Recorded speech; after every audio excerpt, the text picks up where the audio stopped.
He mowed lawns outside the barracks. Then a colonel walked up and asked, "Why didn't you tell them? The duty is an important thing in the military. Soldiers have to be able to follow orders without question, especially when it comes to defending their country. But sometimes they get into situations where they have to do things that go against their own personal beliefs." And that's exactly what happened to the soldier in today's story. Keep watching to find out why he mowed lawns outside of his barracks. Why didn't he just tell them? It all started when a young soldier named Pete was assigned to work at a base in Iraq. He was in charge of cutting the grass around the base and making sure it looked nice and tidy. But recently, some of the other soldiers had started to complain about him. They said that he was taking too long to cut the grass, and that he was undoing a good job. Pete tried his best to ignore them, but it got to the point where he just couldn't take it anymore. One day, Pete was mowing the lawn outside of the barracks when he heard some soldiers talking nearby.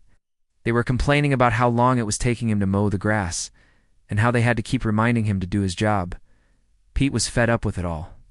He stopped mowing the grass, walked over to the soldiers, and told them exactly what he thought of them. The soldiers were shocked by his outburst and quickly apologized for what they had said. Pete felt better after standing up for himself, but he knew that he had to get back to work. So he went back to mowing the grass. The next day, Pete was called into the office of his commanding officer. The CO wanted to know why he had argued with the other soldiers. Pete explained what had happened the day before, and the CO listened patiently. When Pete was finished, the CO told him that he understood how he felt, that he needed to remember that he was in the military now, and that meant following orders without question. Pete apologized for what he had done and promised that it wouldn't happen again. But the CO wasn't satisfied with that answer.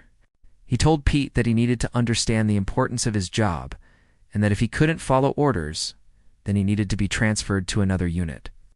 Pete was devastated. He loved his job, and he didn't want to be transferred. So he asked the CO for another chance. He promised that it would never happen again, and the CO finally agreed. From that day on, Pete made sure to follow every order to the letter. He never argued with anyone again, and he made sure that the grass was always cut perfectly. But the other soldiers never let him forget what had happened. Whenever he made a mistake, they would remind him of the time he argued with them. Pete was so humiliated, but he knew that he had brought it on himself. Months passed, and one day Pete was mowing the lawn outside the barracks when he heard a familiar voice. It was the voice of the soldier who had complained about him to the CO. The soldier was talking to a group of new recruits, and he was telling them stories about the old Pete, the one who had stood up to them. The recruits were in awe, and they kept asking for more stories. Pete was furious. He could unbelieve that this guy was making him sound like a fool in front of the new recruits. That was it. Pete had had enough. He marched over to the group of soldiers and confronted the one who was talking about him. Pete demanded to know why he was trying to make him look bad. The soldier was shocked. He hadn't realized that Pete was listening. He tried to apologize, but Pete wasn't having it. Told the soldier that if he ever heard him talking about him again, then he would transfer to another unit. The soldier nodded quickly and apologized again. Pete turned and walked away. Pete felt better after confronting the soldier, but he knew that he shouldn't have threatened him. He had no right to tell him what to do. Pete decided that he needed to talk to someone about what was going on. He went to see a CO and explained everything to him. The CO listened patiently, and when Pete was finished, he told him that he understood how he felt, but that he needed to remember that he was in the military now, and that meant following orders without question.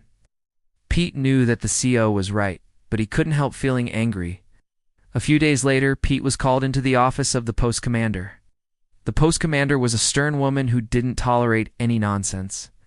She listened to Pete's story and then told him that she understood how he felt, but that he needed to remember that he was in the military now, and that meant following orders without question. Pete knew that the post commander was right, but he couldn't help feeling angry. The post commander told Pete that he needed to get his act together, and that if he couldn't follow orders, then he would be transferred out of the unit. Pete saluted and said, "Yes, ma'am." Weeks later, Pete was still struggling to follow orders. He was constantly getting into arguments with the other soldiers, and it was causing a lot of tension in the unit. Pete knew that he had to make a change, or he would end up getting kicked out of the army. One day, Pete was mowing the lawn outside the barracks when a colonel walked up behind him. The colonel was the highest-ranking officer in the unit, and Pete had never seen him before. The colonel put his hand on Pete's shoulder and said, "Why didn't you tell me?" Pete was confused and asked, "Tell you what?" The colonel pointed to the barracks and said, "Why didn't you tell me that they were making your life miserable? I could have transferred you to another unit." Pete was shocked. He had never thought to ask the colonel for help. He had only talked to his CO and the post commander. Pete apologized for not telling the colonel and thanked him for offering to transfer him. The colonel smiled and said, "It's all right, son. I'm just glad that we got it sorted out." The colonel transferred Pete to another unit where he was much happier. Pete learned an important lesson from his experience. He learned that even though he was in the military and had to follow orders, he should never be afraid to ask for help if he was having problems. He also learned that sometimes it's better to just let things go and not argue. Pete stayed in the military for many years after that, and he had a long and successful career. He eventually retired with the rank of Sergeant Major. The moral of the story is that even though it's important to follow orders, it's also important to speak up if you're having problems. Don't be afraid to ask for help. So what do you think of this story? Did you like it? If so, please leave us a comment below and let us know. We love hearing what you have to say. Also, please don't forget to hit the like button because it really helps us out. Thanks for watching, and we'll see you next time.